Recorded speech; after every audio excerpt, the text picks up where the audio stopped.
একটা ছোট্ট শান্ত গ্রামে থাকত দুই ভাই, বড় ভাই করিম আর ছোট ভাই রাকিব।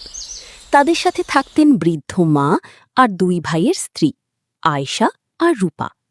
করিম ছিল খুব পরিশ্রমী আর শান্ত স্বভাবের মানুষ। ভোর হলেই মাঠে কাজে চলে যেত।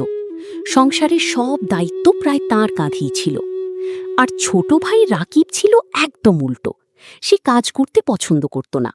সারাদিন বন্ধুদের সাথে আড্ডা দিত, ঘুরে বেড়াত আর বড় ভাইয়ের টাকায় চলত। তবুও করিম কখনো ছোট ভাইকে খারাপ চোখে দেখত না। শুনছ, এত সকালে আবার মাঠে যাইতেছ? কাজ না করলে সংসার চলবে কিভাবে? সংসার কি শুধু তোমার একার? তোমার ভাইটা কি করে? ও ছোট মানুষ, একদিন বুঝবে। এই কথা তুমি অনেক বছর ধরেই বলতেছ। ঠিক তখন রাকিব হাই তুলতে তুলতে ঘর থেকে বের হলো। রূপা রাগী গলায় বলল, মানুষ সকাল সকাল কাজে যায় আর তুমি এখনো ঘুমাও? রাকিব বিরক্ত হয়ে, সকাল সকাল বকবক শুরু করো না তো। আমি বকবক করি? তোমার ভাই সকাল থেকে মাঠে কাজ করে আর তুমি শুধু ঘুরো। তুমি সব সময় ভাইয়ের সংসারের সাথে কম্পেয়ার করো কেন? কারণ আমি দেখতে দেখতে ক্লান্ত। বৃদ্ধ মা দরজার পাশে বসে সব শুনছিলেন। মা ধীরে বললেন, রাকিব বাবা, বড় ভাইয়ের কাছ থেকে কিছু শিখ। রাকিব মুখ ঘুরিয়ে বলল, সব সময় শুধু ভাই ভাই করেন। তারপর সে রাগ করে বের হয়ে গেল। করিম মাঠে কঠোর পরিশ্রম করত, রোদের মধ্যে ঘাম ঝরিয়ে সংসার চালাত। আর রাকিব গ্রামের চায়ের দোকানে বসে বন্ধুদের সাথে আড্ডা দিত। তোর তো জীবন সেট, বড় ভাই কামাই করে তুই বসে বসে খাস। সবাই হেসে উঠল। রাকিবও হেসে বলল, বড় ভাই থাকলে টেনশন কিসের? ঠিক তখন দূরে করিম হাঁটছিল। সে সব শুনে ফেলল, কিন্তু কিছু না বলে চুপচাপ সামনে চলে গেল।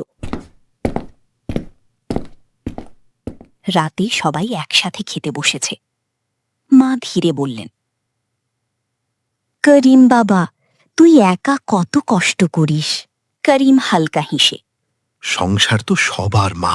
রাকিব খেতে খেতে বলল, এত কষ্ট করে লাভ কি? জীবনটা এনজয় করতে হয়। আয়েশা এবার চুপ থাকতে পারল না। জীবন এনজয় করতে হলে আগে নিজের টাকা লাগবে। রাকিব বিরক্ত হয়ে, ভাবি, আমাকে লেকচার দিয়েন না।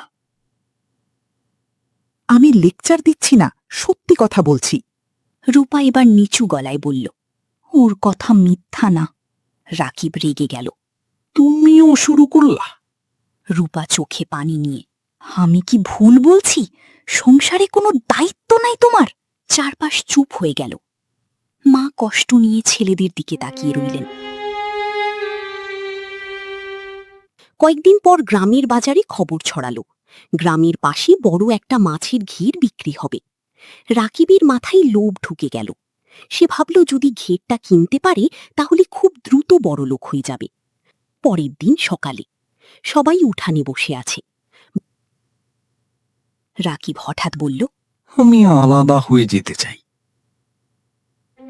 মা অবাক হয়ে গেলেন। কি বললি বাবা? করিম শান্ত গলায়।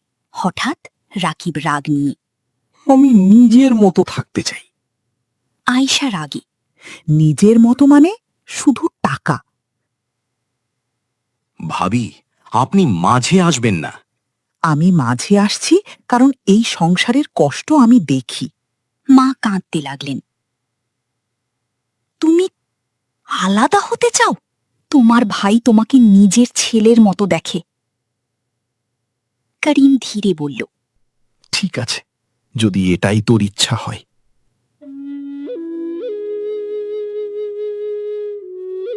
বাড়ি জমি ভাগ হয়ে গেল। বৃদ্ধ মা বড় ছেলের কাছেই রইলেন।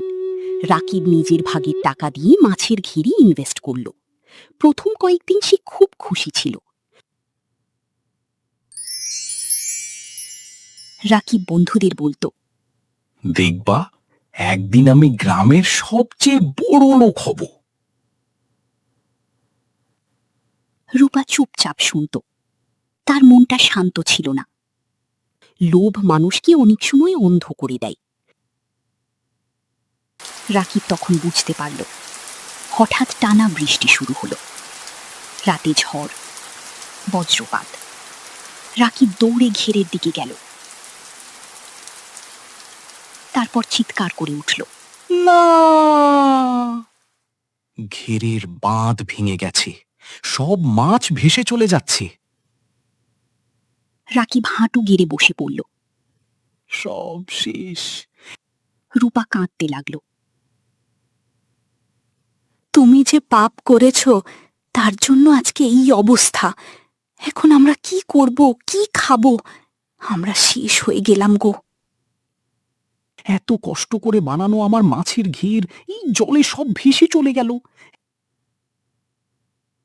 রাতে রাকিব ধীরে বড় ভাইয়ের বাড়িতে এলো। ভেজা কাপড়, চোখে পানি। মা তাকে দেখে উঠে দাঁড়ালেন। রাকিব বাবা। রাকিব কাঁদতে কাঁদতে কারিমের সামনে দাঁড়ালো। আমি ভুল করেছি। কারিম কিছুক্ষণ চুপ থেকে ছোট ভাইকে জড়িয়ে ধরল। রাকিব কাঁদতে কাঁদতে বলল, তাই আমি আজ শেষ হয়ে গেছি। তোমাদের সাথে যে অন্যায় করেছি তার শাস্তি আজকে আমাকে দিয়েছে। তুমি সব সময় আমার ভালো চাইছো, আর আমি শুধু লোভ করছি। কারিম শান্ত গলায় বলল, সংসারে ভাই হারাইলে টাকা দিয়ে লাভ কি রে?